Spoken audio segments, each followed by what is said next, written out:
তোমরা নিশ্চয়ই জানো কোন মাছ খেলে রক্ত হয়, তো চলো সেই মাছেরই আজকে একটা রেসিপি করে দেখাবো, পুরো কাটা ধোয়া থেকে শুরু করে খাওয়া পর্যন্ত। দেখো কাটা, এদিকে তো মায়ের কাটা চলছে আর ওদিকে দেখো মা মেরে দিয়েছে মাছটাকে, কাটাকাটি একদম চলছে।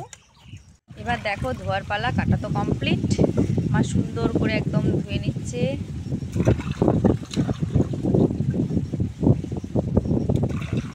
সুন্দর করে ধোয়া হয়ে গেছে, ধোয়া একদম কমপ্লিট। এরপরে দেখো ভাজার পালা, নুন মাখিয়ে ভাজাও চলছে এদিকে।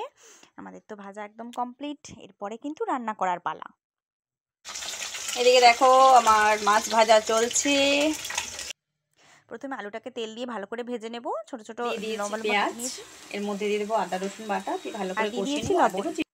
পেঁয়াজ ভাজা হয়ে গেছে, দেখো এর মধ্যে রসুন বাটা দিয়ে দিয়েছি আর দিয়ে দিলাম আদা বাটা, তো এটাকে ভালো করে কষিয়ে নেবো। আর দেবো টমেটো কুচি দিয়ে দিয়েছি, এরপরে ভালো করে কষিয়ে নিলাম। এর মধ্যে কিন্তু দিয়ে দিলাম এবারে হলুদ গুঁড়ো আর লঙ্কা গুঁড়ো।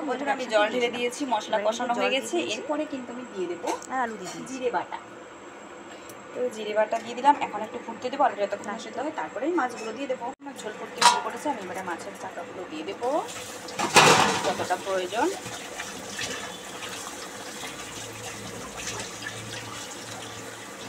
বন্ধুরা আমার কিন্তু এদিকে মাছের ঝোল একদম রেডি, আর এবারে কিন্তু দেওয়ার পালা। তো চলো ভাত বাড়া হয়ে গেছে, এবারে মাছের ঝোল নিয়ে নেব। তো চলো ভাইকে দিয়ে দিয়েছি, আর এদিকে দেখো খাওয়া শুরু করেছে। কেমন হয়েছে? দারুণ। বাহ, থ্যাংক ইউ। আজকে এই পর্যন্তই, টাটা।